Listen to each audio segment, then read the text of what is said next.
Veteran journalist Sheila Kawamara, it's a pleasure having you, always a pleasure.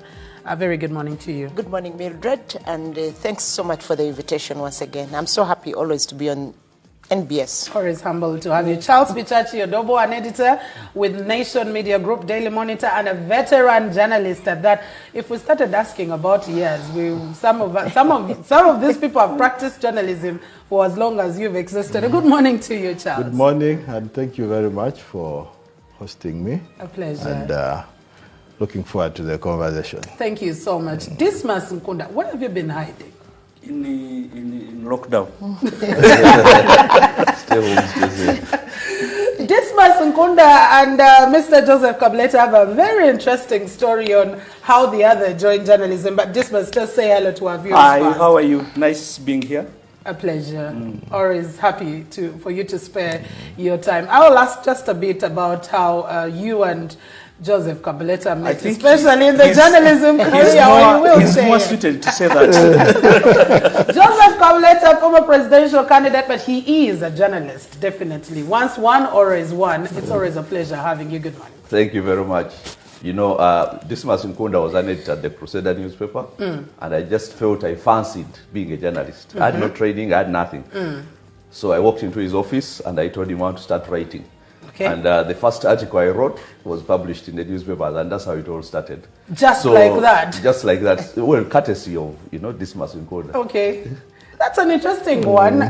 So many people will have to fight and give me some samples, and then they are not going The through. bit about him is that wait. he's a natural writer.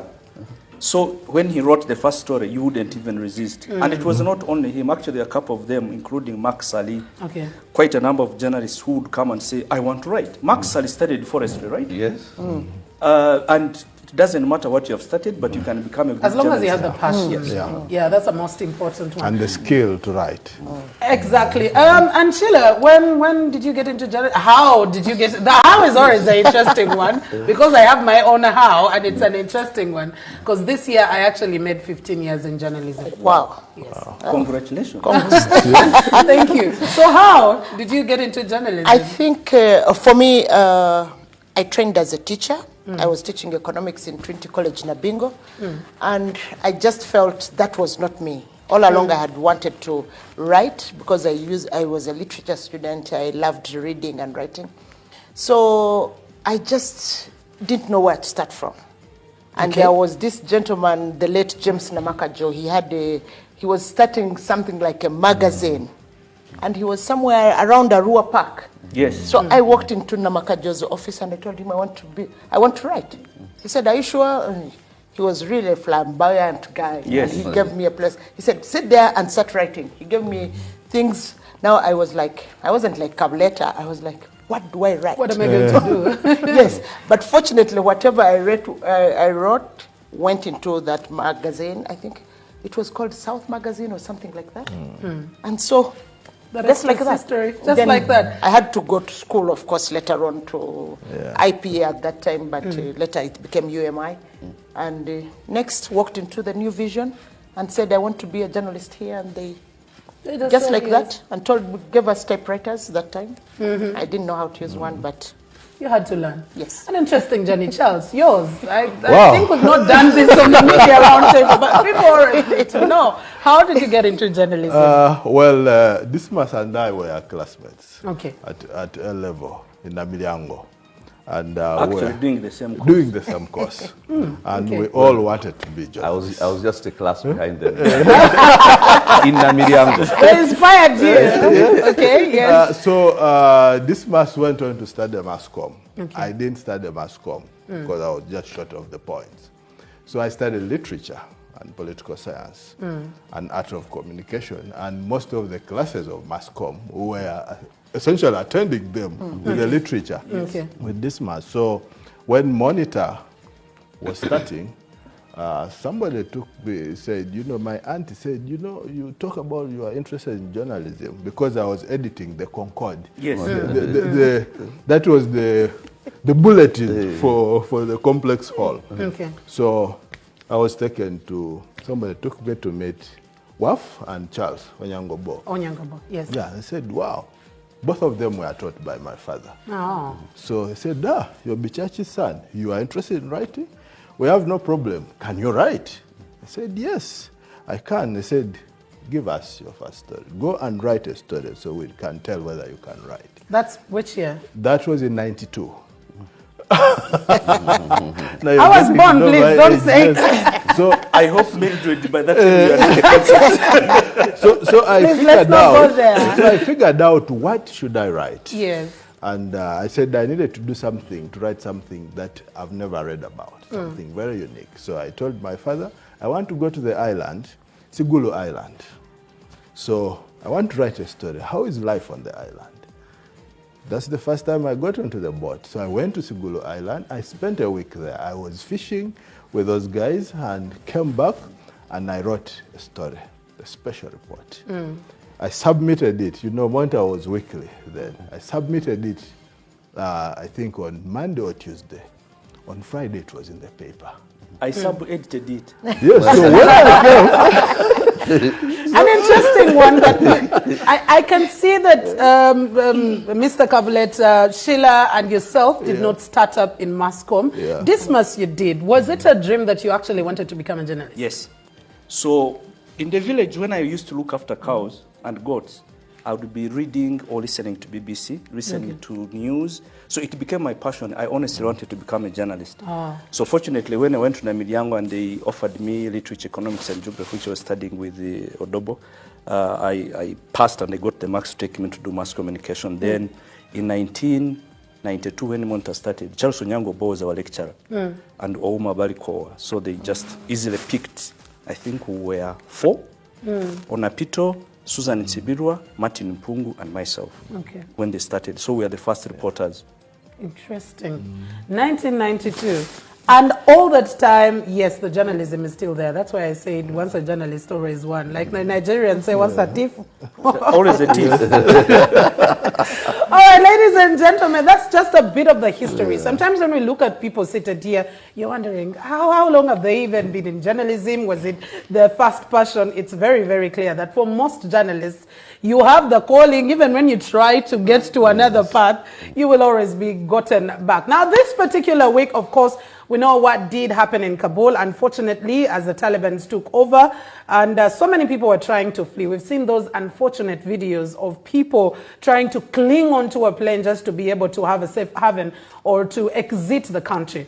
Now, because Uganda is the fourth largest refugee holding country, that is after Pakistan, Colombia, and Turkey. Turkey, Colombia, and Pakistan in that order, and then Uganda is the fourth. And Uganda is, in Africa, the largest refugee holding country. We received information that I think it was coming in from Esther Nyakun, minister, that Uganda would be receiving 2,000 Afghanistan refugees. And we were told a batch of about 50 or 500 would be coming in. 500, we haven't seen that. And according to Foreign Affairs Minister, he says discussions are still going on.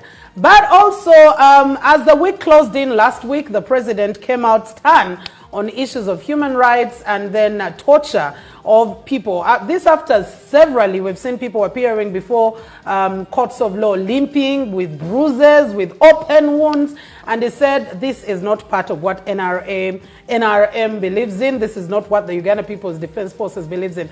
And then later on during the weekly presser this week, all the security agencies said, no, we don't condone torture and we do not torture people. So the question was, these people who appear limping, where do they get tortured from? On the streets or somewhere, I don't know. But we'll be delving into those discussions much later on. I'll start off with you, Mr. Dismas Nkunda.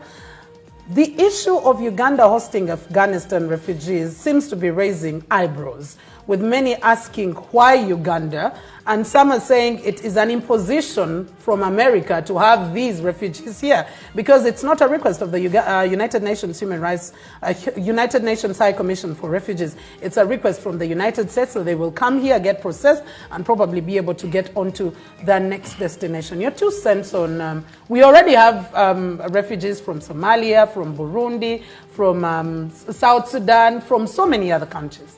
No, I guess the starting point would be that One, Uganda, like you rightly say, is that it's one of the biggest hosting country of refugees. Currently, we have about 1.4 million, mainly from South Sudan and Congo. But the other thing is that Uganda has had a history of hosting foreign refugees for a long period of time. I think the first refugees in Uganda were Polish. They are from Poland in 1945, who were fleeing the Second World War. So hosting refugees, the question is, was the process that was followed in order for the Afghans to come to Uganda the right process? Was the U.S. asking, there are so many countries between Afghanistan and Uganda. And Uganda, yes. Wouldn't there have been another country that they wanted? But I think what the U.S. thought is that they know that Uganda possibly has one of the most progressive refugee policies in the world. Refugees can work, refugees can get employment, refugees can be as free as they can. So I guess the reason was they wanted to get these refugees in a place where they felt they were comfortable in order for them to be processed on their wayward back to the United States. So I don't think that it's, at the same time, of course, there's politics in that. Politics because why call Museveni, Biden calling Museveni on something to do with the refugees, given that there has been some kind of a bit of tension between what Uganda was post the election 2020. And yet we also have the UNHCR in context, which would be in the right position to carry on with such an evacuation. Say that again? And yet we have UNHCR, that's the United Nations High Commission, but we are having a country calling another sovereign country asking that refugees Well, UNHCR does not per se decide who the admission of refugees. Admission of refugees is a national issue. It's done by the country in which the people are going. In other words, for the case of Uganda, it's the office of the Prime Minister, OPM, which would be the one that accepts and say we are accepting these people to enter the country. So UNHCR only gives a facilitation when the people have been accepted within the country. All right. To you, Charles, are we ready as a country for the Afghanistan refugees? Although now the discussion is, we are still in high-level discussions, we are not yet sure when they will be coming to Uganda. Because we're already strained out, even the refugee, supporting organizations have already started cutting down on rations of refugee support because of the COVID-19. I think nobody prepares to host refugees and nobody prepares to be a refugee. Circumstances create a situation where people need to survive and where people need to offer a hand if they can.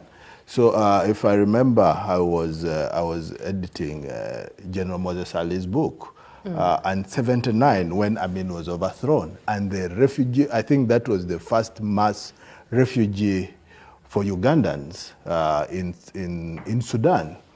Sudan was not prepared, but the Ugandans were there, they were going to be killed. So it was a life and death issue. So I think what's happening with Afghan refugees is that we have a situation where the Taliban, who are notorious for very many things, are back in town. And it is a desperate situation for the Afghans. It's a desperate situation for the US, which has invested a lot of time and resources in Afghanistan. And of course, so they are looking at what do we do? Where do we put these people? People who have been associated with the U.S. at any moment, the U.S. has to take responsibility for them. And so it has looked out where can refugees be put as a solution is being found. And like Dismas said, I think we have one of the most progressive refugee policies. I mean, if you look at all the crises that has happened, Uganda was never prepared for the influx of the Rwandese refugees in I think that was 58. The first group, they came. And at that time, I think immediately after independence, Dr. Obote said, no, the refugees should stay. So the policy, the progressive policy did not actually start with the Museveni.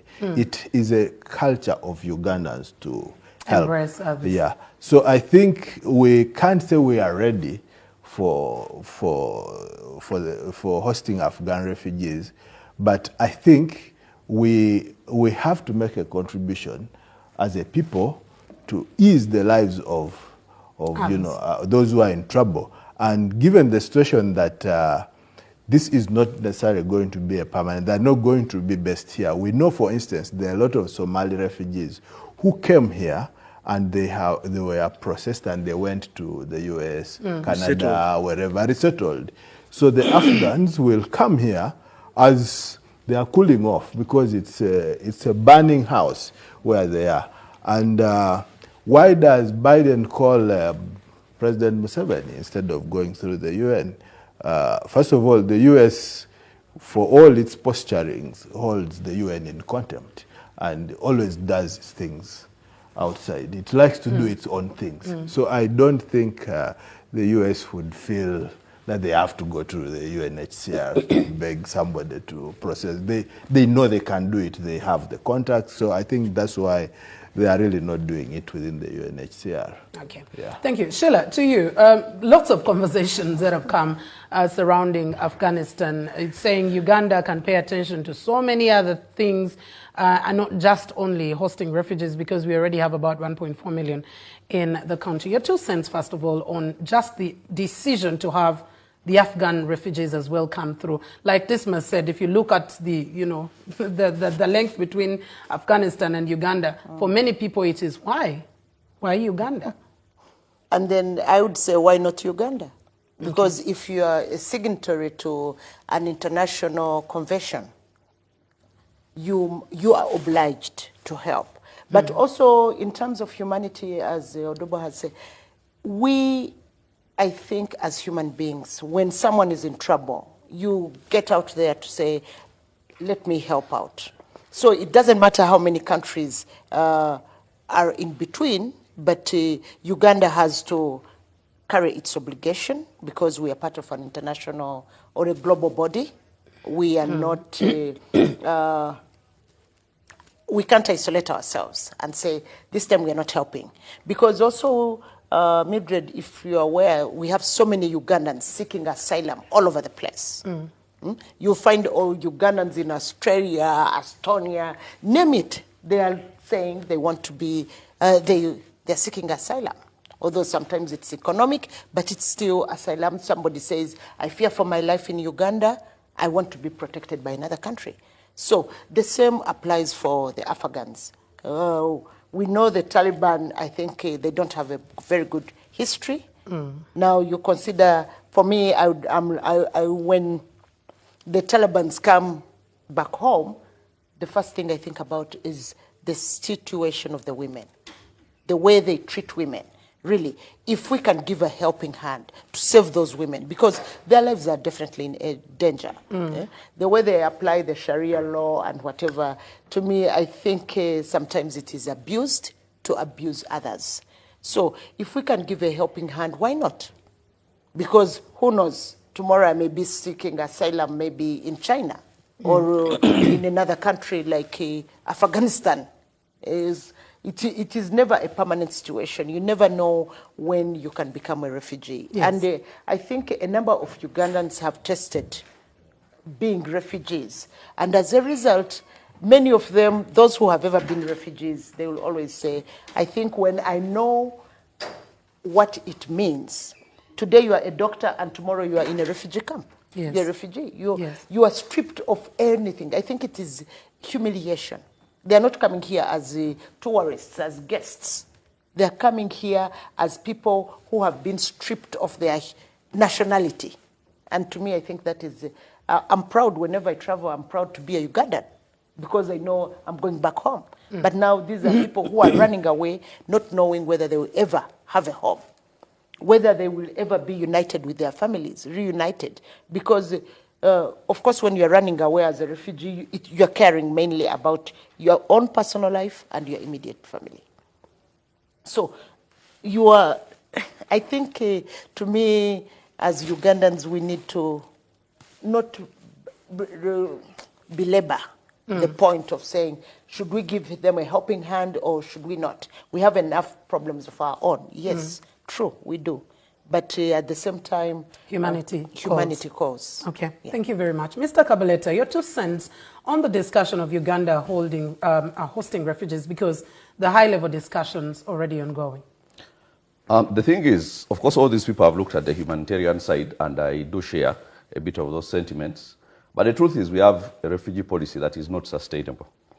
Because if you look, first of all, I was looking at all the other countries that have agreed to host, at the request of the United States, Afghan refugees, and they are hosting 250, 100, 150, and Uganda is taking 2,000. And I'm thinking those are countries which are even nearer to Afghanistan than Uganda. And they are taking smaller numbers than we are. We are taking... That's Albania and what? Albania and the... Okay, there's Albania and there's some in Europe, actually, in Eastern Europe. So I was looking and saying that why are we taking most of them? Number one. Number two, I have to look at Uganda's refugee policy holistically. Because we're having problems with refugees here.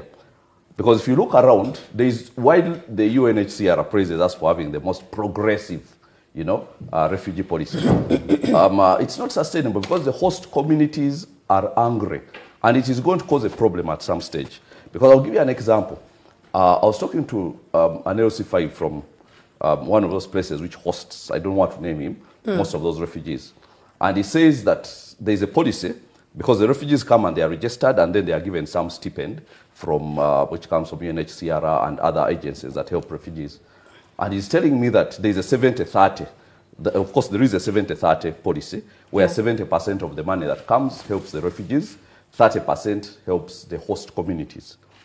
Now, there's a problem with that, twofold problem. First of all is the money that is supposed to go to the refugees, because it is generally monitored and the refugees are registered, and the organizations that give the money actually go ahead and inspect to see if the refugees got the money. A lot of the 70% goes to the refugees to whom it is supposed to go. Now, the Office of the Prime Minister, because they are the Office of the Prime Minister of Uganda, jump on the 30% which is supposed to go to the host community, and that's where all the corruption is. So much of it does not get to the host community. So we have a scenario where refugees come in and they start in camp, they are getting this stipend, then they go outside and start doing business and living generalized, but they are still getting this stipend. So in a matter of a few years, they're actually living better lives than the host community. And now that causes problems. There is no country that does that, by the way. We might be praised for this holistic thing. And I was also writing a book for one of those people who was a refugee in Sweden. And they create a scenario where you're catered for, you're looked after, but they don't make you think that you're a citizen. You are not, unless you go through the processes of becoming a citizen. So they also create a scenario that when the situation that caused you to run away from your country is rectified, you go back. Yeah. They don't want you to stay there. But of course, they do their humanitarian bit. They put you in a place and they look after you, and you'll be well catered for and so on. So, but it's Uganda where, because in some of those camps, for instance, in Chikube district now, which was really Hoima district previously, there's a camp which hosts as many as 120,000 refugees. All of them have dissipated into the community. All of them were. Do you know we actually even promise a piece of land for refugees to cultivate on? When locals do not have a piece of land, there is no place in the world where a visitor ends up in the master bedroom. So we have to be careful, because it is going to cause a problem. It's okay if I go and visit at this person who does home, he will give me a place to sleep. But I'm not going to sleep in the master bedroom. Now that's the problem. And now depends on how clever you are. or how stupid the host is. Or how stupid the host is. So that is going to create a serious problem going forward. Yes. Because there have already been clashes. Imagine somebody leaves that Ichangware refugee camp, goes into Hoima, starts doing business, starts trading. He's still getting the 70%. The local community did not get the 30%, which is supposed to help them, accommodate the refugees. He has a piece of land, which, by the way, now in the instance of Changware, they asked the kingdom of Bunyoro for 50 square miles to resettle the refugees. So they actually give them land. Now, that land which was given to them, the locals wanted to use it to cultivate, and nobody allowed them. Now, when refugees come, they're actually cultivating the land, and they even increase to 100 square miles. Now, that is a problem, because people are going to hate these people, even if we are naturally hospitable people. But nobody is going to be hospitable when there is a clear advantage, and where we have scenarios where indigenous people are actually desiring to be refugees because of the advantages that come with it. That is not right. And by the way, it's not even sustainable. And there is no reciprocation. I'll give you an example. Most of our refugees come from South Sudan. Now, South Sudan, they will cross into Uganda at will. Okay? Ugandans trying to cross into South Sudan, even for simple trade, have to pay some visa fee, $50, I think, the last time I checked. Now, and they cross freely, nobody asked them for a coin. We crossing, they have to, so where is the reciprocation? So if we are helping them, why don't they help us too? Number one, and then also, there was a scenario recently after not recently, really, about 5 years ago, when, some of those communities at the border don't know that there is a line here called the border. Yeah. Because they have relatives across and they really live. So what happens is, a gentleman is carrying, and it turned out to be a big controversy in Koboko, that side towards the border of South Sudan, because somebody has lost his uncle and he's carrying food to go to feed the mourners. Okay, he's contributing food toward the mourners. So he carries a sack of cassava and he's taking it across the border. And the URA border post say pay tax. The man says pay tax for what? I am going here, I'm taking this food here for people who are mourning. We've lost a relative. And the URA person insists. And then in the exchange of words, the man is even beaten up, the food is confiscated. The man just went to the village, told them what happened. They came and burnt the URA border post. And it cost millions to rebuild because somebody doesn't have the sense to see that this is not taxable. And then the thing is, where is the reciprocation? Even Congo, you cross there, even Rwanda, where we took a lot of the refugees. I thought you are not going to mention Rwanda. Rwanda, all these countries, there is very little reciprocation. Now, we have to do this. We have to make sure there is a clear distinction between refugees and citizens. And citizens. Yes. Well, our legal policies are not necessarily bad where they have freedom of movement and all that.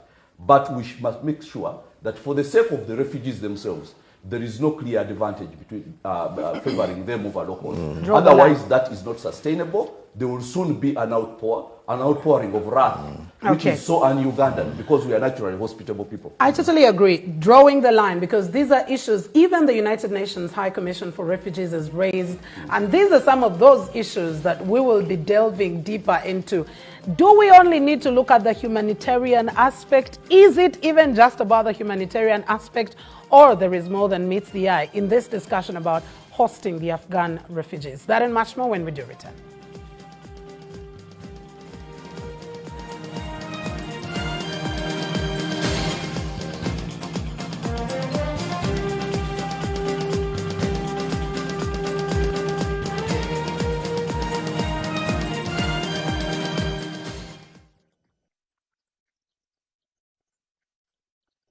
It's Freaky Friday from... I hear you to a certain extent, and I think we're learning our lessons maybe the hard way. But Joseph, let me draw you in the conversation of admissions in different hospitals. Agatha hinted on it. The problem is there are so many hospitals currently where you have to deposit at least 15 million upon admission. Some hospitals charge 5 million shillings a day. Someone tweeted and tagged me and said that their patient died, but they have refused to give them the body because they have not been able to pay the 25 million that the hospitals are demanding. The situation is really dire. In public hospitals, most of them are full, and other people are complaining that it's for sale. You have to pay some little money to get you onto the beds. It's a crazy situation. Do you think government needs to come in and manage the hospitals? Government have been the biggest beneficiaries of the COVID. These people are just catching up with the whole beneficiary thing. There is not going to be any serious solution from government. Let's be honest about it. It's like we don't live in Uganda. Here is the thing.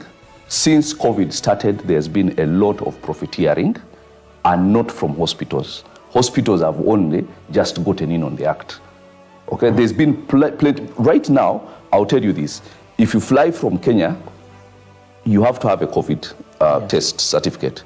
You fly into Uganda, a flight which takes less than 1 hour, you have to come here and pay 250,000 shillings and to test you. All the people with whom you were on the plane were tested. It is a money-making venture. It's only in Uganda. If you come from Uganda with a negative COVID certificate and fly into Kenya, nobody is asking you to be tested.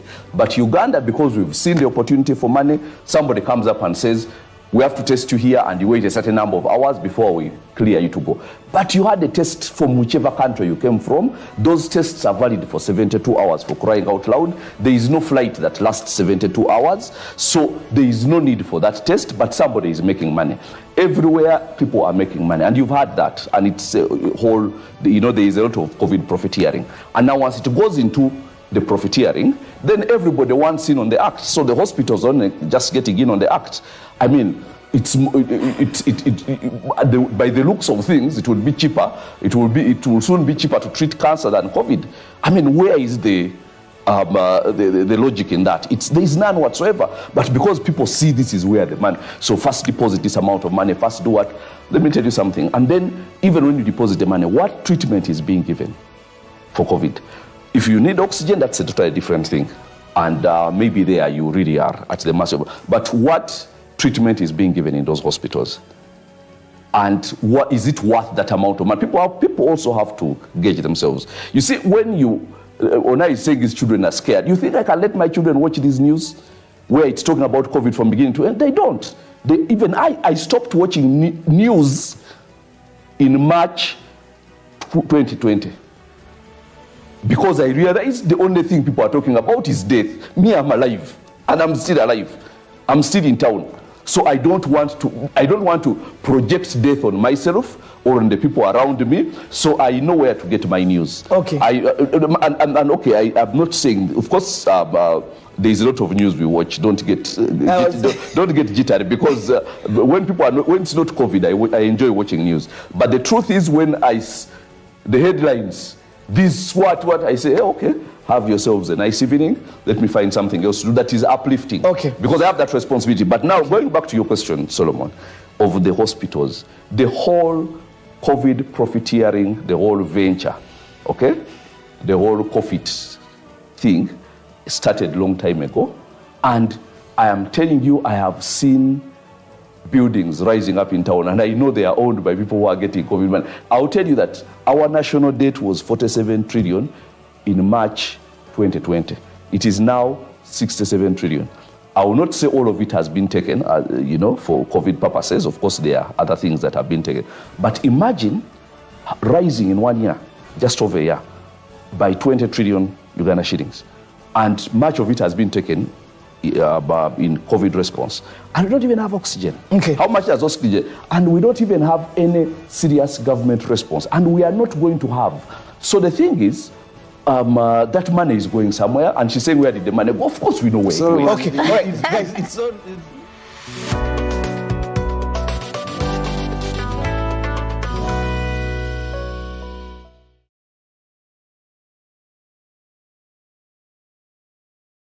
I hear you to a certain extent, and I think we're learning our lessons maybe the hard way. But Joseph, let me draw you in the conversation of admissions in different hospitals. Agatha hit on it. The problem is there are so many hospitals currently where you have to deposit at least 15 million upon admission. Some hospitals charge 5 million shillings a day. Someone tweeted and tagged me and said that their patient died, but they have refused to give them the body because they have not been able to pay the 25 million that the hospitals are demanding. The situation is really dire. In public hospitals, most of them are full, and other people are complaining that it's for sale. You have to pay some little money to get you onto the beds. It's a crazy situation. Do you think government needs to come? 20th is a celebration or a commemoration of the World Refugee Day. And at that day, the numbers stood at about 47,418 refugees from Somalia. We had 17,738 from Rwanda. We had 432,390 from Democratic Republic of Congo, 50,998 from Burundi, South Sudan 921,013, and many others in other categories at 24,948. Now, clearly, of course, the policy which Mr. Kabuleta hinted on much earlier on For every intervention that is made towards refugee communities, 70% goes to the refugees themselves, 30% goes to the host communities. The question that has come through is, are we only looking at the humanitarian side, or are we also looking at the economics of hosting refugees? In 2019, as a matter of fact, UN agencies and other refugee supporting agencies froze aid to Uganda because of gross mismanagement of refugee funds. In around 2018, we had 4 officials from the Office of the Prime Minister who were interdicted due to mismanagement of refugee funds. Also around 2017, from Bidi camp, there were 2 officials who were charged with mismanagement of about 393 million shillings, and that was in awarding of contracts to the refugee settlements, of different companies to the refugee settlements. And that is where the question comes for many. What exactly is Uganda looking at, and how do we avoid the clashes earlier on, for example, that Mr. Kabuleta was talking about? I'll start off with you, Dismas. The issues of land degradation, which I've talked about, there have been a lot of altercations between, the refugee hosting communities and the refugees themselves because of our progressive policy and the money bit as well. Okay, thanks, Mildred. I don't think that 2 wrongs make a right. If, for example, the question of mismanagement of the refugee funds by the Office of the Prime Minister is a question, it doesn't stop us from being hospitable. That's the point. Now, the question is the division between how refugees... Sorry, Dismas, yes. That then brings in the discussion that many Ugandans are thinking that probably the country is looking at the economic benefit of hosting the refugees. I don't think that, 2,000 refugees coming from Afghanistan, what is the economic benefit? And the economic benefit the United States is not going directly to give it to Uganda. Maybe they'll give Uganda aid, but the money that they're supposed to help those refugees is going to go through the UN system. The UNHCR, World Health Organization, and World Food Program. But the point that I was trying to belabor is that the living between the host community and refugees in Uganda, it has a historical. Refugees have been in Uganda for a long period of time. The only problem now, as Joseph is alluding to, is that we as a country have failed to manage to provide for our own people. And therefore, when the UN provides for refugees seem as if they are living a better life than our nationals, which we should be addressing our own concerns about how we manage our own country as Uganda, but not parrying it towards the UN, which is doing its part. In other words, refugees should not be mirrored against the inefficiencies that we have as a country in providing for our own citizens. I totally agree on that. But then, how do we deal? Because here, why the juxtaposition comes is the way of life of even the host communities who are receiving 30% and the refugees who are living in those communities as well. I know it. There is what we called self-reliance, which was started sometime back in around 1998. Self-reliance was supposed to be the districts in which refugees are hosted are the ones who are going to be to manage and run all the affairs of refugees, but also incorporating the host community. Now there is another one which is called Rehop, which has also come up. But in one of the things that I studied, I discovered when a Ugandan kid told me that I want to become a refugee. When you asked what they want to become in future? I asked him, so what would you like to become? He said they want to become a refugee. So that understanding or the mental capacity of a kid to say that he wants to become a refugee simply because there is there are attainments that you get by becoming a refugee. Which a local is not getting, a national. Yes, so that one was a bit disturbing. But in general, I think let's maintain the policy of welcoming refugees. I do agree that, Kabuleta, the concerns you are raising are very fundamental, but it does not stop the fact that any one of us is a potential refugee.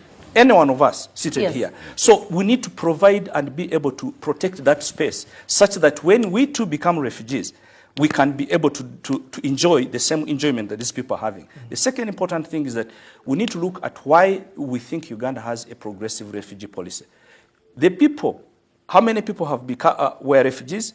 The leaders in this country, majority of them were refugees in Tanzania. Rwanda is ruled by who were refugees in Uganda. Ugandans were refugees in Kenya.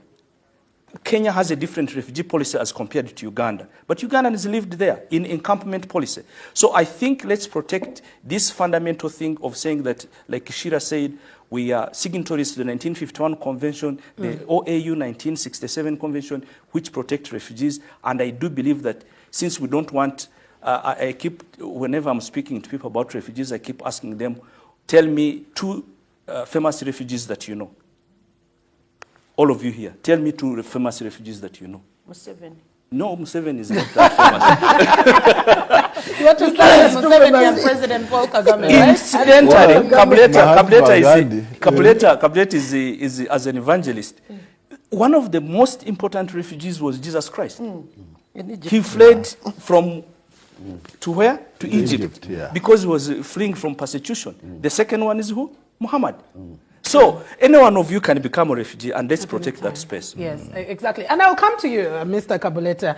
You were juxtaposing the humanitarian side vis-a-vis the economic side. Which one would we as a country have to pay attention to? Like Dismas said, anyone is a potential refugee at a particular point in time. And if we are open and we have the land, of course, the other country, US, would be looking at us first before it looks at any other, which doesn't have as a much progressive policy like we do.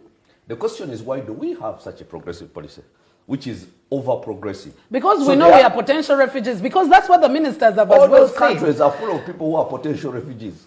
But the thing is, why are we the ones who... First of all, the issue is we have very porous borders. Yes. We hardly have any borders whatsoever. So people come... The registered refugees whom Dismas is talking about, whom they deal with, the 1.4 million, there are so many others who are from Eritrea, Ethiopia, and who are not registered. And even these Afghans, if the story came out, it was not supposed to, by the way. And that's why you see now ministers and changing positions on all sorts of things, because it was supposed to be done secretly. Because there is a Yemeni community, a very strong Yemeni community in Buziga, behind Muyenga. They have a mosque, they have built very big apartments. They are there. Nobody asks whether those Yemenis should come here, and they are there. Okay? Now, these Afghans would just wake up in the morning and they are here, without anybody knowing. And there are other communities that come here and we don't know. True. Yeah. So the reality is that the issue is, should it just be the president deciding? Shouldn't there be a serious policy where, if they are coming, we are registering them here, and this is how it's going to be run? Because the 1.4 million that these people are dealing with are just, the tip of the iceberg. The real problem is our porous borders. Very, very porous borders. You can hardly stop. Even I was talking to a security person, and you're telling me that you can't do any security here because people cross from the border, come and commit crime here and cross back. I'm sorry to cut you short, Mr. Kabuleta. If you're saying it doesn't have to be President Museveni to decide, who then else would be able to decide for and on behalf of Uganda? Because we are signatory to these conventions. And at the end of the day, also, like it's been discussed, they are coming here to be processed to get to whichever countries they want to go to. I'll give you an example. United States, which is responsible through their exertions all over for creating these, refugees. When you go there, when, for instance, those who are coming from South America, the president doesn't decide that we want this number of people. That's not how it happens. You find people there at the border who process everything, and then when you're entering the United States, you're documented, and all your issues are documented, and so you enter legally. So there is legal immigration, and legally means, okay, president might be legally because he's the chief citizen. But the reality is it should not be deciding on all these things. Because there are people who are supposed to decide.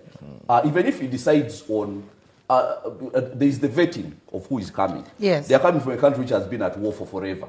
So do we know what kind of people are coming? Do we know what they have been involved in? What if they are actually people who have been involved in some kind of illicit activity? And that happens all the time.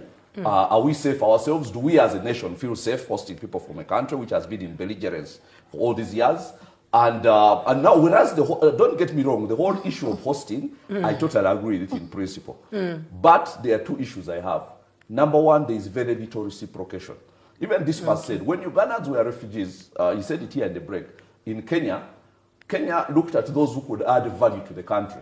If you were a doctor, if you were a teacher, if you are, an economist and what, then they kind of treat you differently.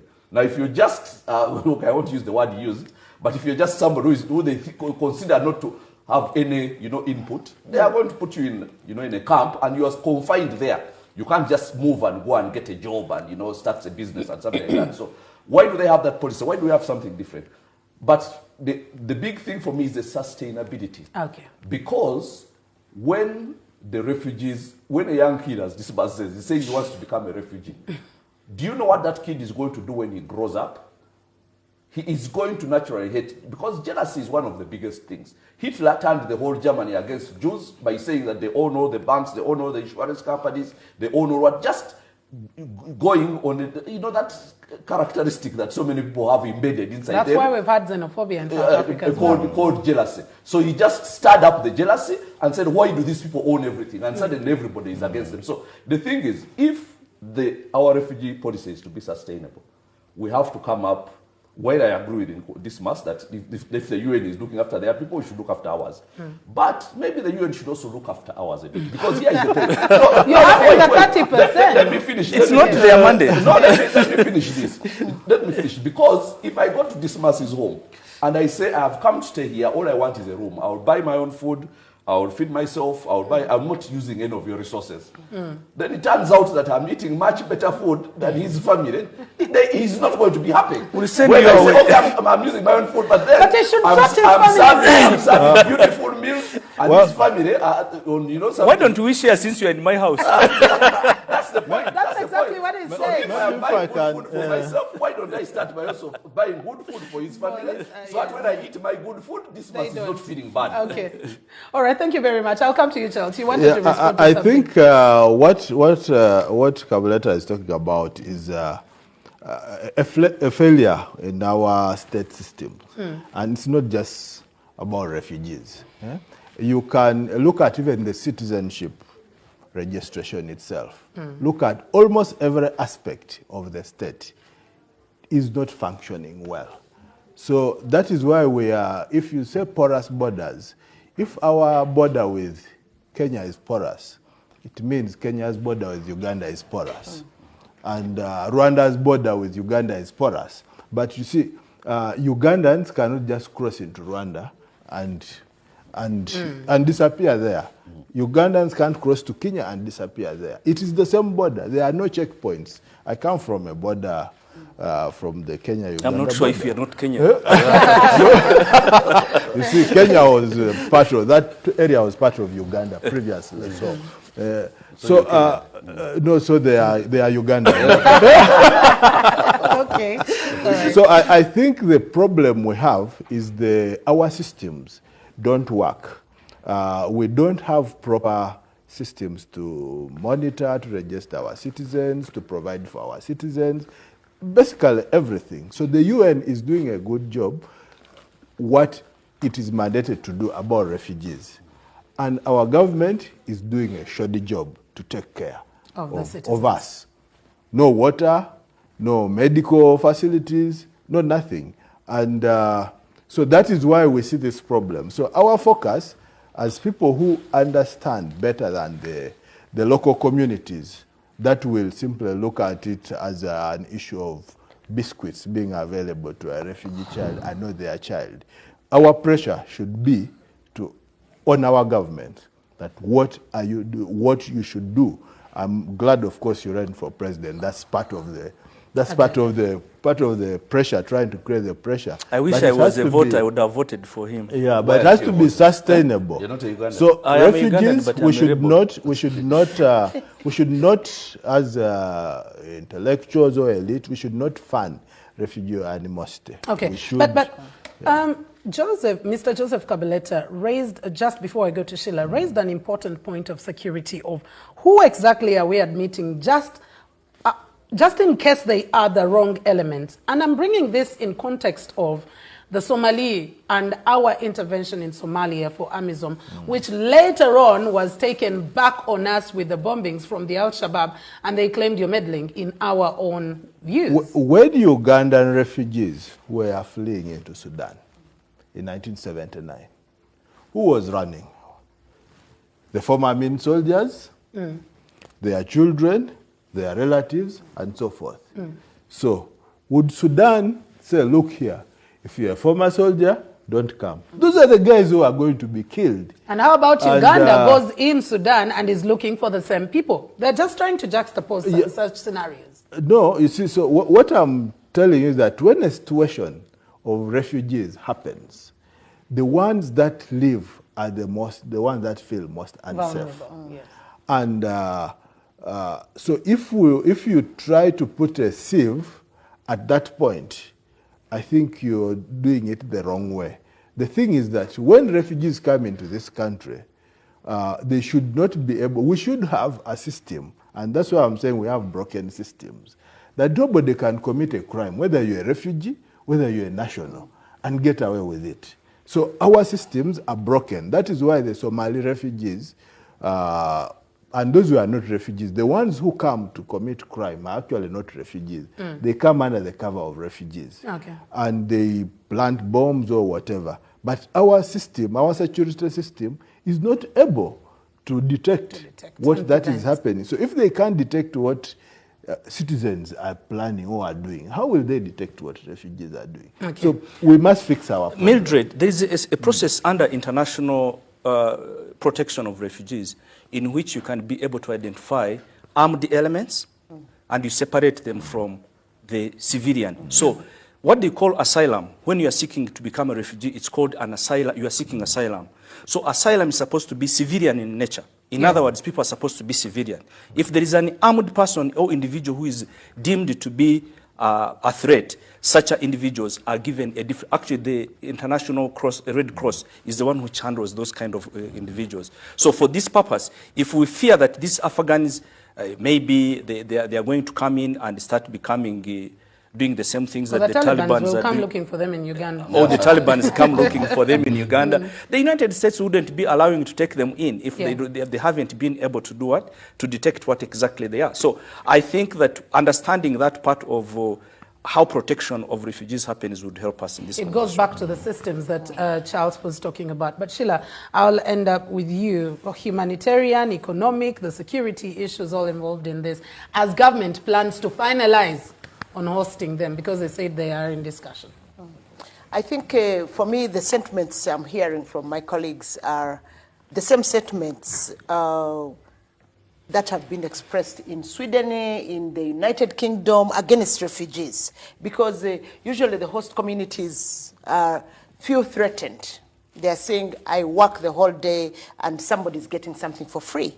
So I think those are, maybe would say, human sentiments. But at the end of the day, I still stick with the humanitarian position. No matter what, if I am denied my citizenship as a Ugandan, I feel, to me, that is the worst. I can't buy it. I can't place an economic value on being a citizen of Uganda. But all said, I think we need again to listen to the citizens, especially the host communities. What are they saying?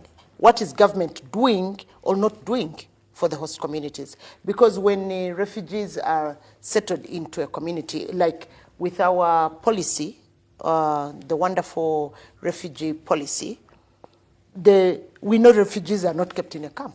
Most of them come out and they put pressure on the resources that, so we kind of bail out the UN or the global community. And then these are people who will go out to look for firewood that has a pressure on the environment. They move out. Of course, they will use facilities that are established for the host community. In most of these places, I don't think they have established facilities specifically for the refugees. So you find that in most cases, there is pressure on those other resources. Okay, thank you very much. Just before you leave, let me say one thing. There is yes, briefly. For instance, in Ajumani district, the number of registered locals is almost the same as the number of refugees in the same district. That's dangerous. You can't have that because there are 220 registered, local people. And the refugees is going to 200,000. And is intermarriage allowed? So the my numbers point is increase. That there has to be, you can't sustain, I don't know about what Dismas thinks about that, but that is a big problem. Because you're talking about the famous refugee Jesus Christ. When Herod, who wanted his life, died, he went back. He did not come to resettle. These people are coming to resettle here, and they are causing the population, explosion that we are having. So we have to create a scenario where, when the scenario that caused you to go, to come here is taken away, you go back. But we've had instances of some refusing to go back. No, because what happens is they are supposed to be distributed if they are refugees, so that we don't have the same caliber of refugees in one community who are almost the same number as the locals. No, what happens is dangerous. What happens, Joseph, is that refugees, because of affinity, in the majority they'll be accommodated in places which they are geographically and socially related to them. So to get a refugee from South Sudan who is coming from across Moyo and you take them to live in Kisoro, but if you put them in Adjumani, in a place which they are almost the same geography, the same social setup, the same, the same thing, then it becomes much easier for them to settle. But what about for the indigenous community? Because the Rwandan refugees whom we took in 1958, they were all over the country. They are in all sorts of places. They didn't all go. If they went on their own. That's my point. That's my point. If they went and stayed, all of them in Kisoro, and then eventually you have more Rwandans in Kisoro than Bafumbira in Kisoro, that's a problem. Yeah. Not true, that can be a problem. Well, it's a discussion that cannot be concluded, but we'll also be waiting for what will come through from government and the discussions of sieving and getting to know who is coming, what categories and all that be. That will be at a later stage. But when we do return from the short break, it will be matters security. The president did roar, but can that be implemented? As the officers also say, we do not torture people, and yet people appear with bruises and scars and wounds. When we do return.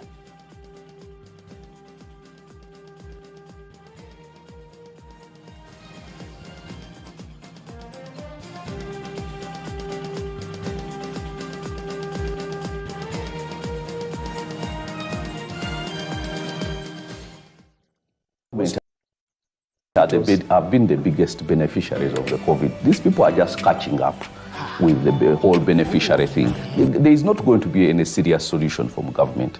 Let's be honest about it. It's like we don't live in Uganda. Here is the thing. Since COVID started, there's been a lot of profiteering, and not from hospitals. Hospitals have only just gotten in on the act. Okay, there's been right now, I'll tell you this. If you fly from Kenya, you have to have a COVID test certificate. You fly into Uganda, a flight which takes less than 1 hour, you have to come here and pay 250,000 shillings and to test you. All the people with whom you were on the plane were tested. It is a money-making venture. It's only in Uganda. If you come from Uganda with a negative COVID certificate and fly into Kenya, nobody is asking you to be tested. But Uganda, because we've seen the opportunity for money, somebody comes up and says, we have to test you here, and you wait a certain number of hours before we clear you to go. But you had a test from whichever country you came from. Those tests are valid for 72 hours, for crying out loud. There is no flight that lasts 72 hours, so there is no need for that test, but somebody is making money. Everywhere, people are making money, and you've had that, and it's a whole, there is a lot of COVID profiteering. And now once it goes into the profiteering, then everybody wants in on the act. So the hospitals are just getting in on the act. I mean, by the looks of things, it would be cheaper. It will soon be cheaper to treat cancer than COVID. I mean, where is the logic in that? There is none whatsoever. But because people see this is where the money, so first deposit this amount of money, first do what? Let me tell you something. And then even when you deposit the money, what treatment is being given for COVID? If you need oxygen, that's a totally different thing. And maybe there you really are at the massive. But what treatment is being given in those hospitals? And what is it worth that amount of money? People also have to gauge themselves. You see, when Ona is saying his children are scared, you think I can let my children watch this news where it's talking about COVID from beginning to end? They don't. I stopped watching news in March 2020. Because I realized the only thing people are talking about is death. Me, I'm alive, and I'm still alive. I'm still in town. So I don't want to project death on myself or on the people around me. So I know where to get my news. Okay. I'm not saying, of course, there is a lot of news we watch. Don't get jittery, because when it's not COVID, I enjoy watching news. But the truth is, when the headlines This what I say, okay, have yourselves a nice evening. Let me find something else to do that is uplifting. Okay. Because I have that responsibility. But now, going back to your question, Solomon, of the hospitals, the whole COVID profiteering, the whole venture, okay, the whole COVID thing started a long time ago. And I am telling you, I have seen buildings rising up in town, and I know they are owned by people who are getting COVID money. I'll tell you that our national debt was 47 trillion in March 2020. It is now 67 trillion. I will not say all of it has been taken, for COVID purposes. Of course, there are other things that have been taken. But imagine rising in 1 year, just over a year, by 20 trillion Uganda shillings. And much of it has been taken in COVID response. And we don't even have oxygen. Okay. How much is oxygen? And we don't even have any serious government response. And we are not going to have. So the thing is, that money is going somewhere, and she's saying, where did the money go? Of course we know where it went. Okay, all right, guys, it's so...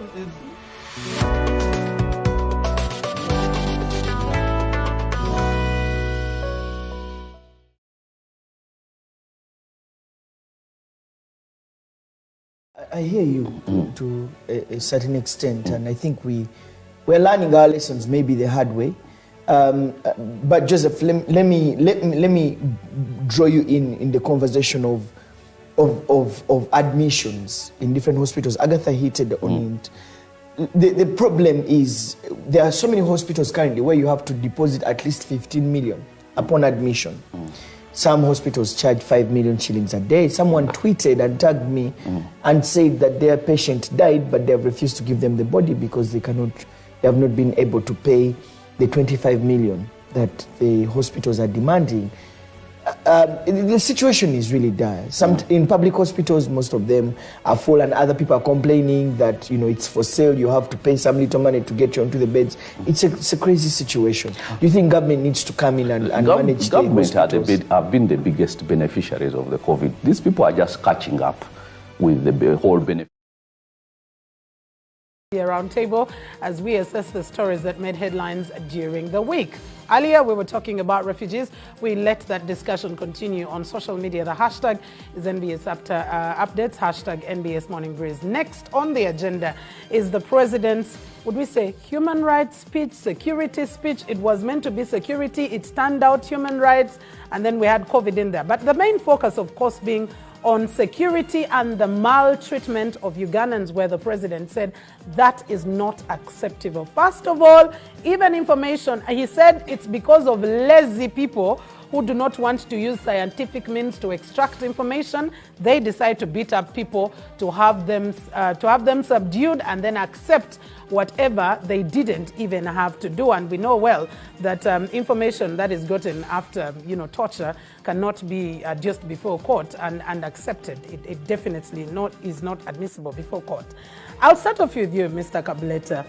When the president when he announced that I'm going to talk about security, what ran through your mind? And after delivering his speech, what did you make of his speech? Can I compliment on that question? If you are the president, as you are supposed to be, would you have exactly done the same? Exactly. What would you have said about the state of security and human rights? First of all, there would not be the scenario that there was if I was president. But let me say this. If you've studied Museveni, you have to know that when he gives a speech, he has a specific audience to whom the speech is targeted. Now, all the other people are just eavesdroppers. Now, there was a time during the 2008-2009 credit crunch when he was speaking somewhere in Western Uganda. And he said that, for us, we will not suffer those things which the Bazungu suffer because our banks are better run than their banks and our economy is stronger than their economy and so on. Now, you're speaking that to a village audience. Now, it was picked up by a monitor and brought to a Kampala audience. So I remember I was with somebody who read the newspaper and read and listened to what the president said. And he came up with something which I actually learned from.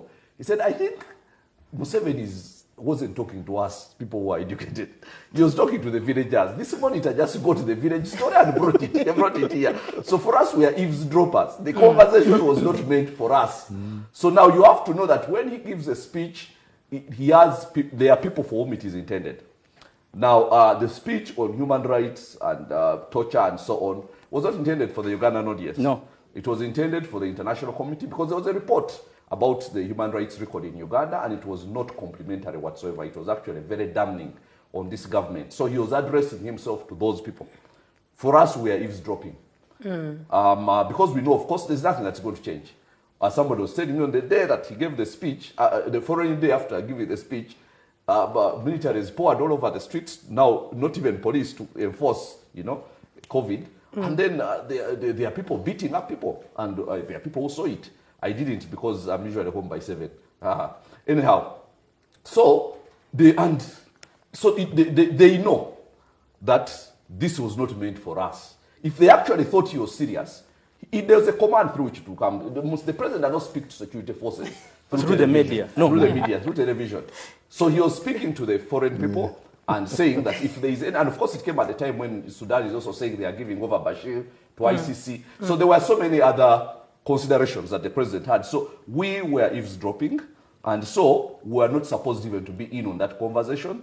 So let's not even waste a lot of time making any sense of it, because if a man is whispering to his wife and you overhear, you don't give your opinion because you were not supposed to be hearing anyway.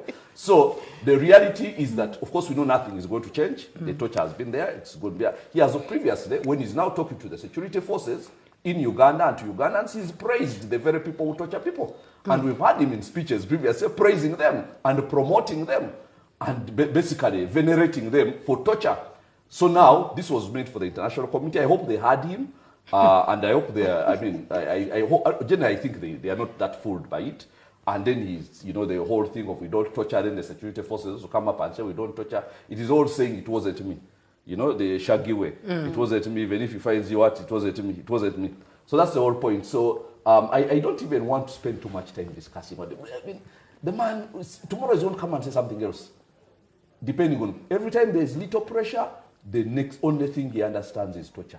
That is their, modus operandi. Yes. The only thing they understand is torture. It is only when there is no pressure, apparently, that there's a certain good side that comes out. But the minute there is any pressure or anything that even threatens minutely to affect the throne, then the torture comes out. And it always does. I've been in scenarios where they will, and they are sharp, where someone says, no, he wasn't tortured. And now you have your word against theirs. Okay. Because nobody was there. So were you tortured as a presidential candidate? Not as a presidential candidate, before that. Because after the elevation, you can't be tortured. You will attract attention. Probably protected. Mr. Charles Bichachi, let me come to you. I do remember statements of the IGP, when, especially after the journalists had been beaten, and he said, we will continue beating you for your own good. We'll beat you for you to protect you. Yeah. We did hear words from the former Security Minister, General Tumwine, who also talked about the beating and shooting of people, talked about the stray bullets in the infamous November, riots, but also when Kyagulanyi was beaten, said the security had handled them well, but he was actually complaining about the stray bullets. So you ask, even if they were stray, who exactly were they aimed at that point in time? Do you think after the president's speech there is anything that will change? Or were we eavesdropping as well? Yeah, I think I hadn't thought about it the way Kabuleta has brought it out. But clearly, trying to make sense of what the president was saying, because he's the guy in charge. He is responsible. And he's here lamenting. And you're wondering why he should be. So many Ugandans have been asking. Yesterday I was speaking to a very key, one of the historical NRM people. And he was also wondering, why did he have to come out speaking? Because we don't understand what he said. So if we don't understand why and what he said doesn't add up, then I don't think it's going to make any difference on the ground. The torture is going to continue as and when it is needed. The stray bullets. Do you then say it is institutionalized? Because when you say as and when it is needed, that means there is an ingredient of torture embedded. You see, there is something that the president said about the investigations that evidence which is extracted by torture. And it comes down to the bottom of our security system and our crime intelligence system. You see, before the NRA came to town, there used to be a department set up during colonial times called the Special Branch. The Special Branch was the most thorough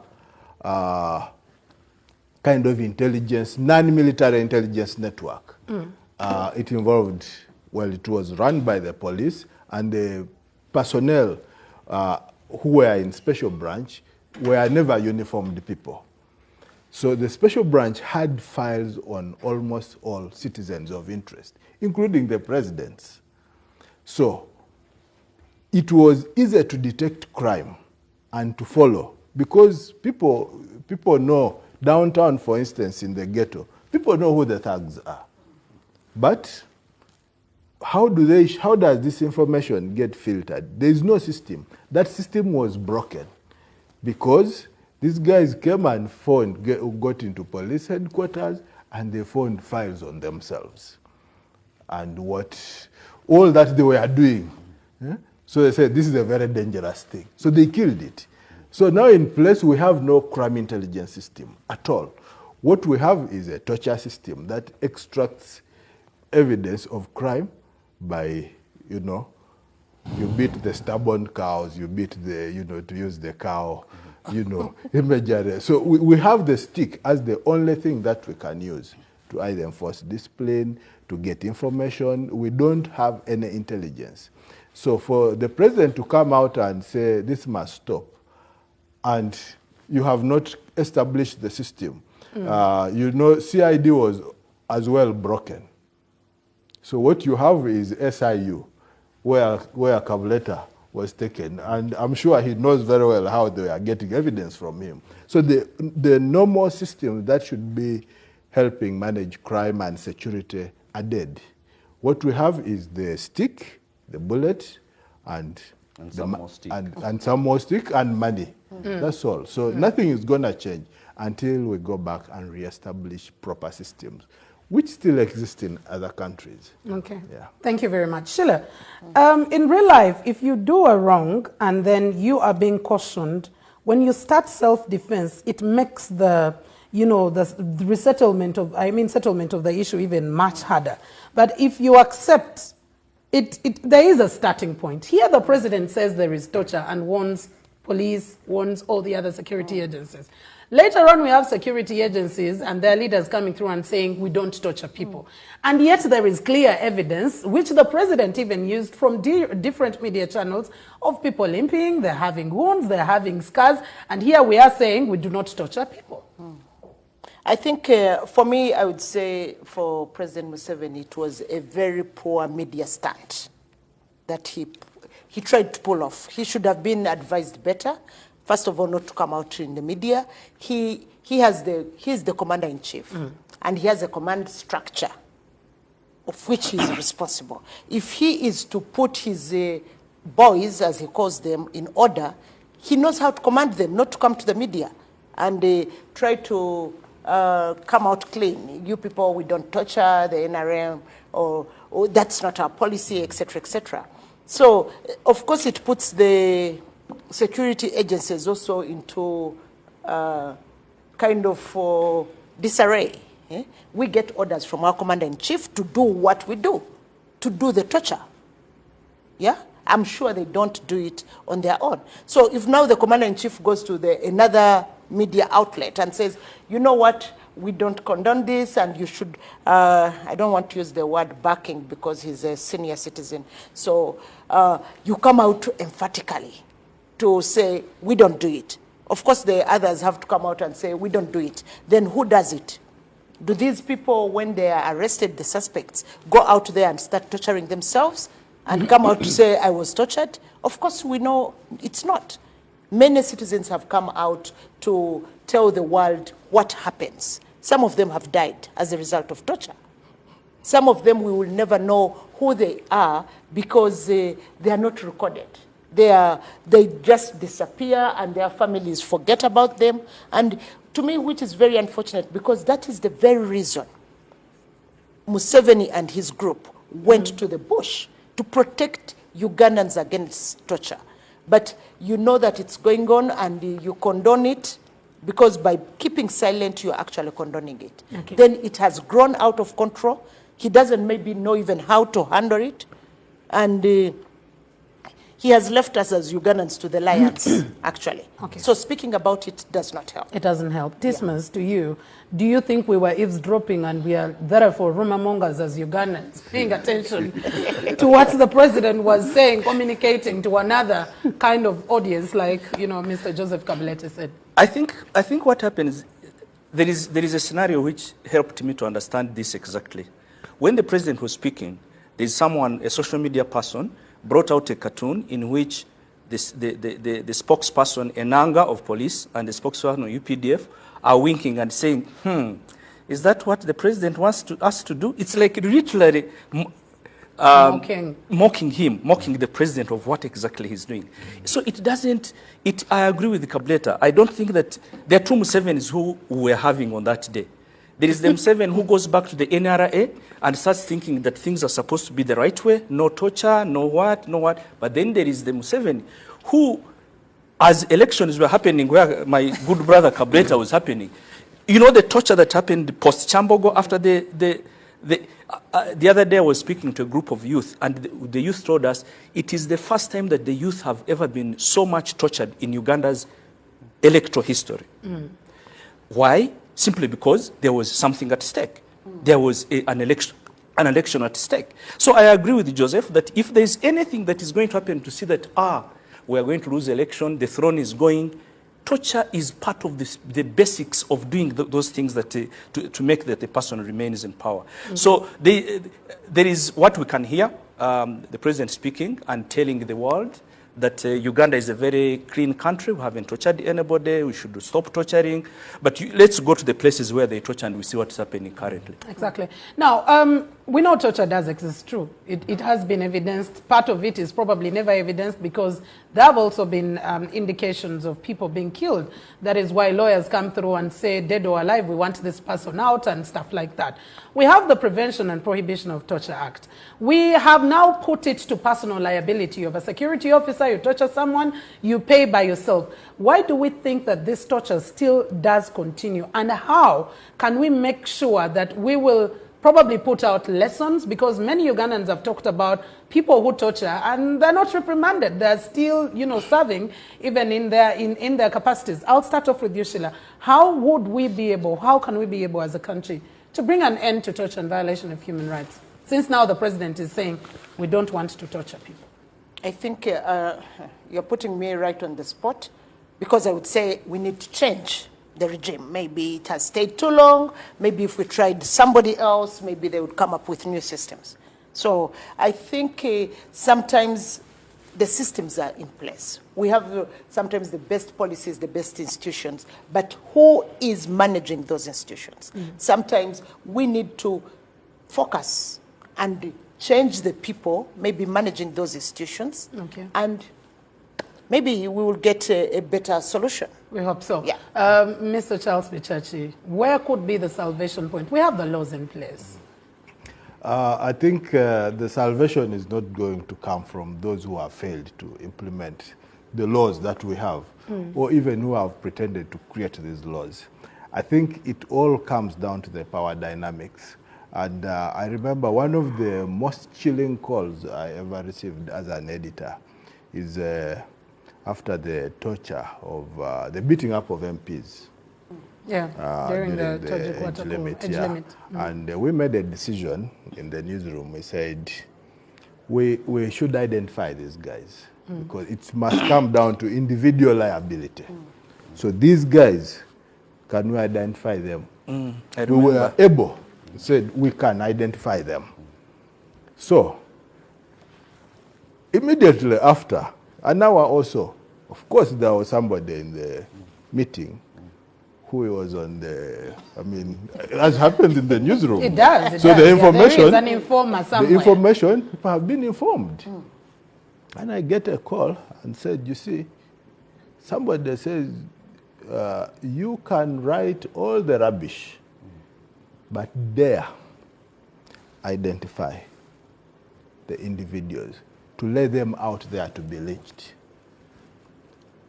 So, what does that tell you? So you stopped? I'm not saying that. I was waiting for the story to end as well. No, you see, so what does that tell you? Yes. It means that these heinous crimes that these individuals committed were sanctioned. So you are never going to put individual liability to people who have been sanctioned. To do whatever To they do do. what? That is why that cartoon of the smiling police spokesperson and, and the UPDF, because they know where these directives come from and what is at stake. And we all know for whom this is at stake. So we are not going to have anything, all these nice laws and all that. They are never going to be implemented so long as push comes to shove. Okay. Yeah. Any solution you think could come through Dismas? No. Torture is going to continue. Another address will be given, and things will be the same. Even at some point in time, there will be no individual liability and, stuff like that? Individual liability, you see, the individuals are protected. And these individuals, some of them, let's take the example of the boys who are torturing in those vans are called what? The drones. The NUP boys. There's a boy who was telling me the kind of torture that he went through. He was an NUP councillor in Lubaga. He was tortured from here up to Kabale and back. And so, who are those people? They are not in any formal security structure. They are not in, their command is unknown. They only report to particular individuals. So what is the basis upon which you'll be able to try or make those people to become liable to the crimes that they commit? They are not in any formal structure. If you ask the IGP, you remember the time when they attacked the journalists when Chagulanyi had taken the petition to the UN Human Rights Commission? You remember the then Army Commander General Muhoozi saying, I don't know who deployed them. That was the most chilling thing that I've ever heard from a senior and well-respected army officer. Because if you don't know who has deployed people to go and beat people at the UN Human Rights Commission in Kampala, in Koloro, and you are the army commander, then who is doing it? All right. That's interesting. Chilling stories, definitely. I remember that discussion. Finally, I'll come up with you, Mr. Kabuleta. Is there any salvation? Are we going to continue this way, or should we even just stop eavesdropping when the president is talking about issues of human rights and torture? The thing is, there will only be a salvation when we have a truly democratic system, and people can address change of government through, people rarely go to that when they know they are supposed to appeal themselves to the electorate because they are there by virtue of the vote. Now, when people came militarily, live by the sword, die by it. So that's what there is here. But I'll tell you this, that the identification, of course, in fairness to Mr. Bichachi's publication, they actually identified a few people. And I was seeing it, and it was very effective. Maybe it stopped somewhere, I don't know. But they did identify it. We did. And I was reading it, and I was excited by it. But the reality is, those people, for instance, I'll give you, when I was taken, you are taken by thugs. There is nobody whom you can. These are real thugs. They cannot even speak a word of English. Yes. You are put in a car which has so many guns, and you're blindfolded. Okay? So, even when they take you to interrogate you, you're blindfolded. So, you hear voices. And of course, I could identify a few because they had spoken to me before. But you don't know who is interrogating you. You don't know who is doing what, who is giving you the instruction. So, you say, I want to go for a short call. They pull you. Then you stand somewhere, then they say, now, put out your whatever, and do it there. You're right there. Then the guy says, go ahead, because you're blindfolded. So he says, okay, now, do it there. So you don't know anything. You do a short call when you're blindfolded? Yes, he takes you to the urinal and says, well, move closer. Okay, now you do it. So now, the thing is, how do you identify people like that? Those who actually put their faces are nondescript people. The people who came and picked me up, totally nondescript. They have no positions. They are thugs. They're absolute thugs. And they are thugs with guns. Then they are there getting orders from people, and they are hearing, you're hearing them. Then what? Then one of them is saying, one of them came in my car and they says, this is a good car. You see, these are not serious people. but who are you going to judge? Yeah. Even if there was, when there is a change of government, as there is, these people are the cleverer ones who are giving the instructions. They shield themselves from the instructions. And they get thugs off the street to come and do all that torture. Yeah. And those people have nothing to lose, by the way. Those people have nothing to lose. They have no hearts. Because they are being trained. They are not trained in any way. It's all haphazard, and these people can kill you at the drop of a hat. They don't care. They actually don't care, because it's not you're going to say that Mr. Bichachi or this person. No, these are thugs off the street, and you can see. And the man is there talking about how a certain girl wants money for what, and you're going in the car, and you try to, to decipher what kind of human beings these are, and these are not people you can put on the, on the stand after this. But they are getting instructions from somewhere, and somewhere where you don't know. So this is the problem that we are having. This is actually what this verse is talking about. So the solution, the salvation, to use your word, is going to be in when we have a true democracy, where there are countries where people don't like government, but they know that they have to wait it out, and they wait a certain period of time, and then they have a chance, an opportunity to change it.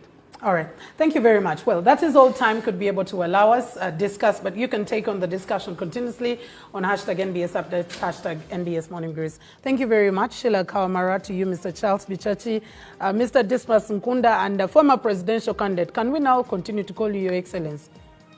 Mr. Joseph Kabuleta, Your Excellency.